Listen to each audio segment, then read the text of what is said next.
It is the year 3000. The BBC have once again been careless and junked all the classic Doctor Who stories, leaving only Series 11. After facing protests from angry fans, the BBC have been forced to faithfully recreate these lost episodes.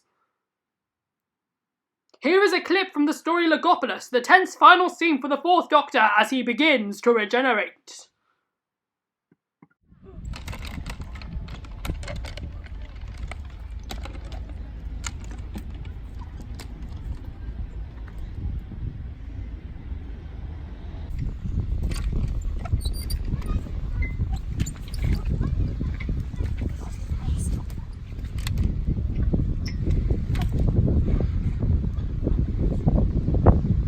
The end! The universe itself is unraveling! I must stop the blast!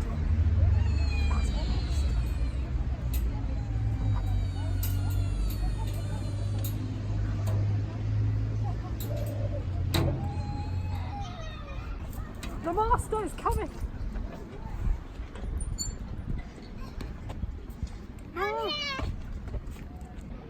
It's the end.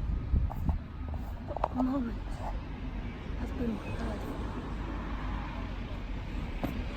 Hey up! Where's my fan? Sheesh.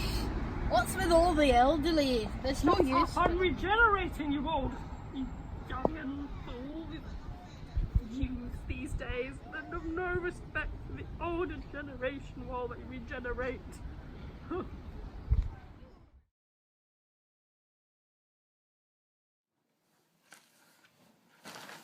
It's the end, but the moment has been prepared for.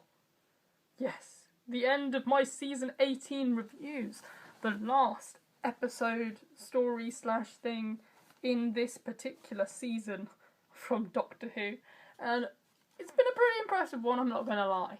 But here we are reviewing what I think many would argue to be the crown jewel of the season, Tom Baker's final adventure as Doctor Who, now on Whovian Espresso. What I mean by this being the end, but the moment has been prepared for is, yes, I have other reviews planned.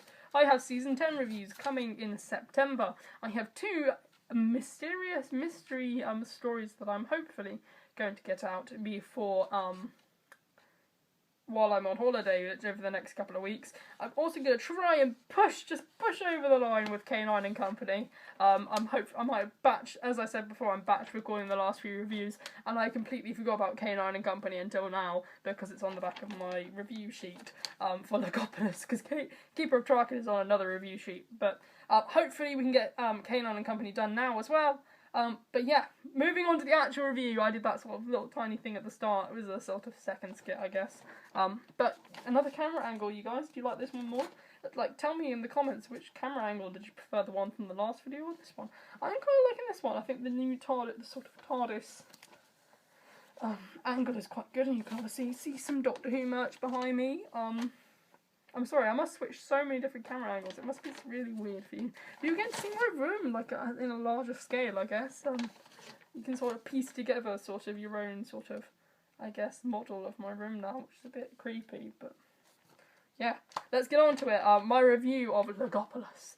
As we usually do with these videos, I start with the good and move on to the bad. Only with this story, there's only one of those two, but which one is it? I try to do the whole nose thing that he does in the 50th anniversary story, but because my face is 2D, I can't do that, so we'll just do that. Slap my face. Because my nose needs to be tortured. It's a terrible nose, you have no idea, it is terrible. But yes, starting with what I can only start with being the positive side, which means you can probably guess how this review is going to work out. We're going to be talking about the good, and I have to say, it is truly not just a highlight of Tom's era in general and this season, but it's by far one of the best classic Doctor Who stories in general. The fantastic plot, the end of the world sort of story, only really works in these kind of climaxes, with the whole idea of a season finale or a regeneration story being the best fitting of an end of the universe sort of storyline, and I think it works here in one of the best ways possible. The themes of decay throughout this entire story and the themes of loss just lead to the ultimate loss of the entire series. The loss of Tom Baker's Doctor, which is arguably one of the best Doctor Who's that there have ever been, and probably ever will be at this rate. Come on. Jodie Whittaker's good and all that. I mean, she's not brilliant by any means, but she's never going to be as good as Tom Baker. Just accept it. I know that's subjective, but yeah. But the whole idea of it works so well, and the threads of decay... there's more decay in this story than there is in the State of Decay. Come on. Shouldn't this be called the State of Decay? And why don't we just change the planet instead of Decay to Logopolis and just switch those story titles around? I guess it's my only minor complaint with the story, because I absolutely love it. I absolutely do. I have been so excited to talk about this story ever since I watched it. It's such a great one. The themes of decay, and loss. So the whole planet of Logopolis sort of falling apart when the Master tricks the Logopolitan machines into stop working, which obviously is keeping the entire universe working, because this is Doctor Who, so one tiny planet can run the entire universe, and it would obviously be that way, because Doctor Who, you guys. Why not? But the idea of the whole planet decaying, the loss of Tegan's aunt at the start of the story, it leads into this. It's so brilliantly crafted, and the sort of story, the way the story builds up from smaller losses to the biggest of all. Well, I guess you could say the end of the universe is probably the biggest loss in the story, even though it doesn't actually happen. This is loss of her entire planet. It's so sad, and obviously the reveal that, obviously we knew from the end of Keeper of Traken, the loss of Nissa's grandfather. Well, no, it was her father. She lost Tremas, who was her father, who obviously became the Master and possessed her body. Well, not her body, his body. Is so amazing. You have no idea. I'm so hyperactive about this story. You have no idea. But yeah, the loss of Nissa's father as being the sort of start of this, at the end of Keeper of Traken, the start of this theme. Obviously, Keeper Traken in general being the idea of the when happiness, or the sort of thing that binds that planet together, making it one whole, and then it becomes chaotic when obviously the Keeper is not keeping it, the field sort of being tremendously nice field in that story. Obviously that planet starts to shake and crack, which I guess you could say is sort of a metaphor for the downward hill that Doctor Who faced after Tom Baker left. Sorry, it is my opinion, that is kind of... Yeah, Doctor Who was, in my opinion, the same after Tom Baker left. And I think it's a similar situation between when David Tennant left Doctor Who. It was never going to be the same again with New Who. I think Tom Baker is very... I don't really class New Who Doctors in the same sort of category as classic Doctors. I think they're two very separate things. Mainly because you can't really judge them, because they're all products of their time, particularly the 60s and 70s and 80s. They're all very different. Like, an interpretation of the Doctor in the 80s is not going to match up to the kind of standards people have nowadays. Let's face it, Peter Davison probably wouldn't pass to be the Doctor in our day and age. I'm so sorry, Peter Davison. I do not want to hurt your heart, but it's kind of true. But there are so many actors that probably wouldn't have made it to be Doctor Who at the time. And I do give Peter Davison some credit. He is a very good actor. And to be honest, he's probably better than Jodie Whittaker on many standards. But, yeah, sorry, Jodie. This is just turning on me loving the Tom Baker and just hating on all the other Doctors right now. But we love it. It's amazing. This story is amazing. But the ideas of loss, Nyssa losing her planet, and I guess you could say it's sort of the idea of this sort of era sort of leading into all the loss, including Adric's loss in season 19. We lose Adric. Obviously, you could argue that it's been a lot of losses across season 18. Sort of the idea of decay leading into the ultimate decay of, well, for example, State of Decay, a planet in decay, Warrior's Gate, an empire in decay, obviously the Ferals decay. Oh my god, I've just worked out that the entire theme of season 18 is decay and loss leading up to Tom Baker's loss. This is actually one of the best final seasons for a Doctor, actually, now that I think about it. But, oh my god, my mind's blown right now.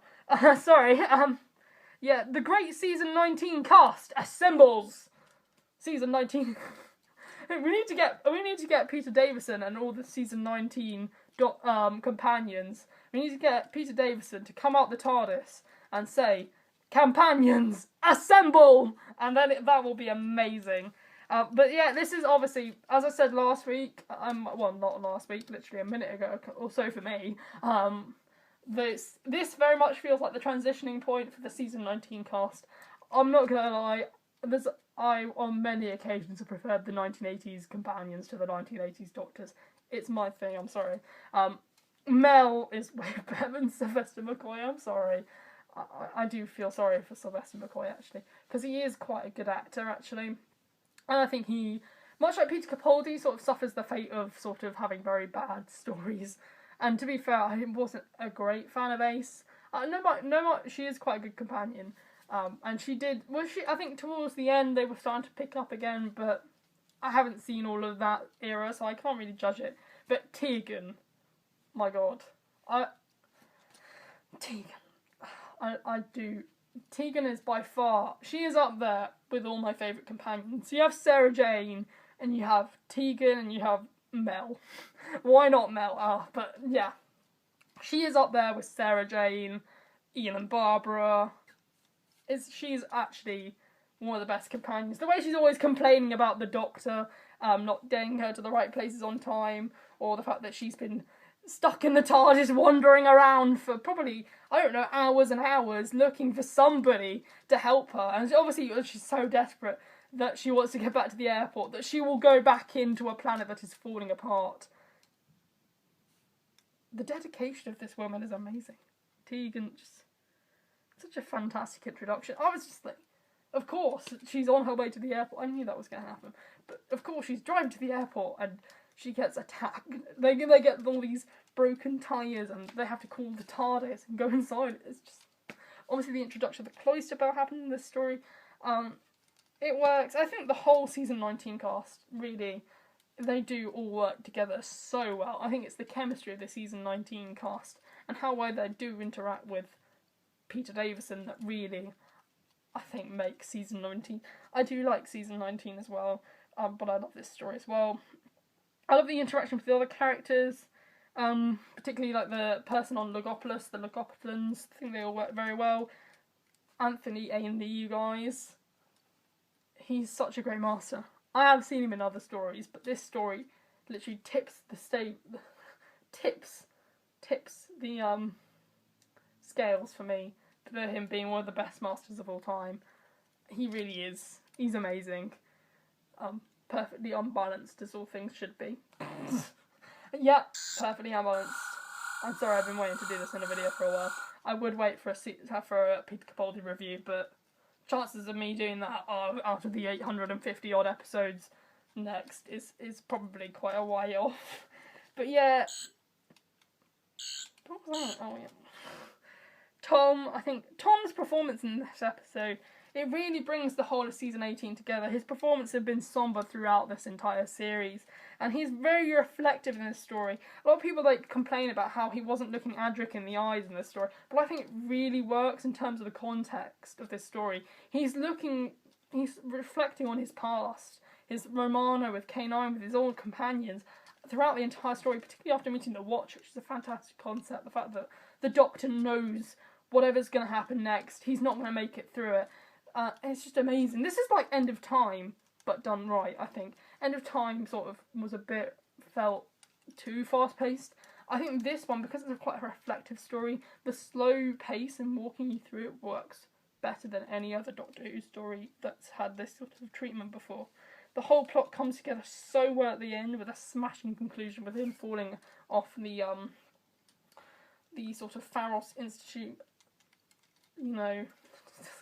the satellite. Oh, it's such an amazing thing. The fact that they needed to build a replica of that to save the universe is, it's just, I think the way Anthony Ainley, his performance throughout the entire thing, sort of having to do a deal with the Doctor, sort of, this kind of concept gets used again. I guess it kind of foreshadows their friendship, and how, particularly with Missy, how she wants to be his friend again. I think she often regrets having betrayed him on many occasions, and I think she really does wish she had a friend back, and I guess you can feel that, the fact that the Master is deep down, although trying to cause chaos, in this story when he works with the Doctor, you can tell that they were once friends and that they work together, and it really, really sells it. Tom's final scenes are so tense and exhilarating. It really put me on edge when I first watched it. I'd seen the clip before, but in the context of the story and how everything had been going down the entire story, it was amazing. The music, I'd heard the music a million times on my Spotify playlist, but the way the music, how each music note hits every time when the Doctor is trying to stop the satellite from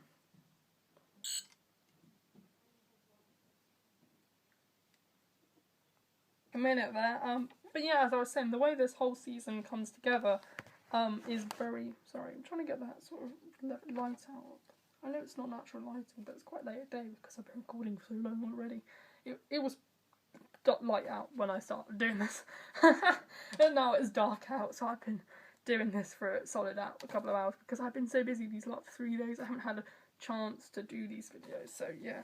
I have a lot of homework, to put it bluntly. But yeah, the whole way this entire series comes together at the end, it's just so amazing. Obviously, it introduces the season 19 stories cast, which I love. You know, everything just feels perfect.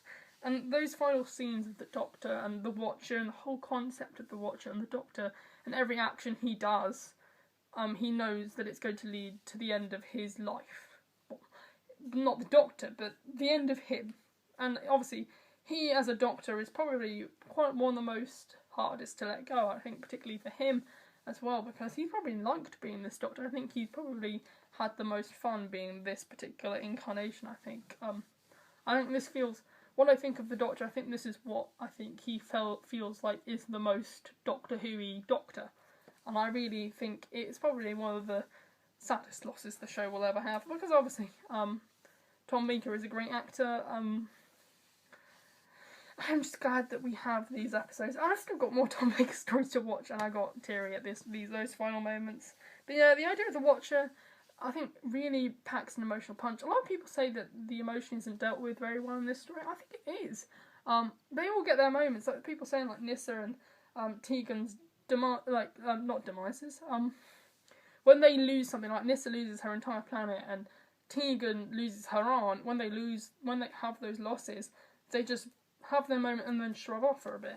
But the problem is, if they took longer to grieve, I think they know that if they took time to grieve, like properly grieve, at that time, they could end up losing more people, and more people would be feeling the way that they were feeling. So I think those characters know, and I think it is part of their character, and a lot of Doctor Who companions, they know deep down if they take their moment to suffer after they've stopped it, then they can do it then, because otherwise more people are going to feel the way that they're feeling. And they know that because they're feeling that, they know that it's not okay that more people should have to feel like that. And I certainly would want to apply that logic in my life, particularly. So, yeah, I think the emotion is dealt with quite well. I mean, the emotion hit quite hard with me. Well, the emotion, I did end up crying at the end when I first watched it. I've watched it twice now. So it was quite sad seeing those final moments, and particularly how the whole story develops towards the end. I think it is quite an emotional journey, particularly this whole season. So in conclusion, I think this is one of the few perfect Doctor Who classic stories. All 4 parts feel necessary, and the story slow pace really works in this particular story's benefit, because obviously this Doctor doesn't want his life to end. He wants to take his time with everything he does.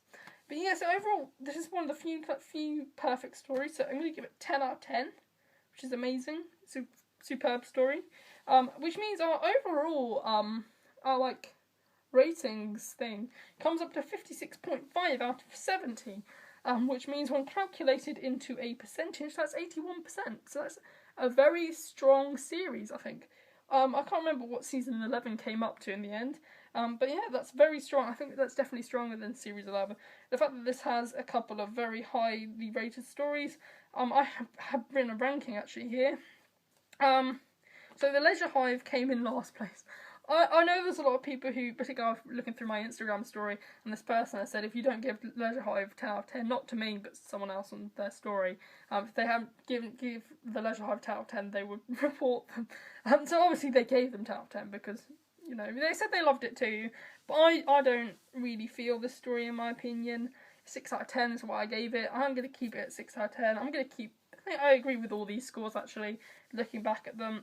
So yeah, The Leisure Hive, there are some good elements in there. I think it really is a great introduction to the series. There are lots of highs and lows to that story. But yeah, so that's 7th place, The Leisure Hive. In 6th place, we have The State of Decay with 7.5 out of 10. There's just not much going for it, I think. It's a pretty solid story, I think. Next place, Tide is Meglos, similar story. It's sort of tied, lots of highs and lows. But this overall, it's a good story. I think it comes out on top. Full Circle, I really liked that one. 8 out of 10. It got 8 out of 10. So I do think that was quite a good story. That was in 4th place. In 3rd place, we have The Keeper of Traken, the story I just reviewed, with 8 out of 10. Again, quite a very solid... Oh, that's tied with Full Circle as well. A very good story, in my opinion. The story works quite well throughout the 4 parts. 2nd place, we have Warriors Gate with 9.5 out of 10. I did like the Warriors Gate. I thought the low budget worked to its advantage, and the whole concept was very good. And then coming in 1st place is the story we've been seeing here review today, and I'm sure you're very glad that we've got to the end of this review, and it's Logopolis. So yeah, I've just talked about why I like Logopolis. I'm not going to bore you by summarising that, but yeah, so overall that was my review of Logopolis, and I guess season 18. So yeah, in overview, I did like the series. I thought that it all tied together quite well in the end.